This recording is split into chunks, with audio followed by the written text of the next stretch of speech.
যখন আপনার মধ্যে এই ভৌতিক জগতের কোনো লাভ, পূজা, প্রতিষ্ঠা, শুকরের বিষ্ঠা, অমৃত বলিয়ে যেবা খায়, কদর্য ভক্ষণ করে, নানা জনি ভ্রমণ করে, তার জীবন অধপথে যায়।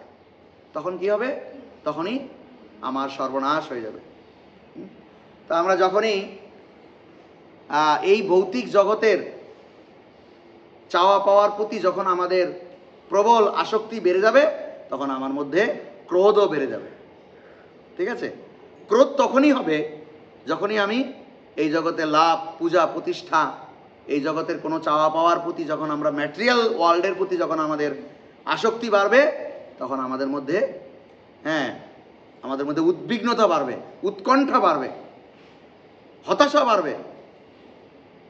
আমাদের মধ্যে সেই না পাওয়ার যন্ত্রণা, আসক্তি, যখনই আসক্তি তখনই না পাওয়ার যন্ত্রণা, যখনই না পাওয়ার যন্ত্রণা তখনই স্মৃতি বিভ্রম, যখনই মতি বিভ্রম, স্মৃতি বিভ্রম, তখনই ক্রোধ, তখনই আমরা অপরাধ করব। গুরু দেখি না, বৈষ্ণব দেখি না, ভক্ত দেখি না, অভক্ত দেখি না, কোনো পবিত্র জায়গা দেখি না, কোনো কিছু দেখি না।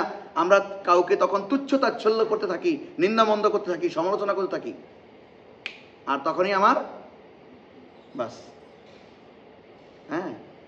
তো এই জন্য সবসময় কীভাবে স্থির থাকা যায়, নিজেকে কুল রাখা যায়, সেটা আমাদের চিন্তা করা উচিত।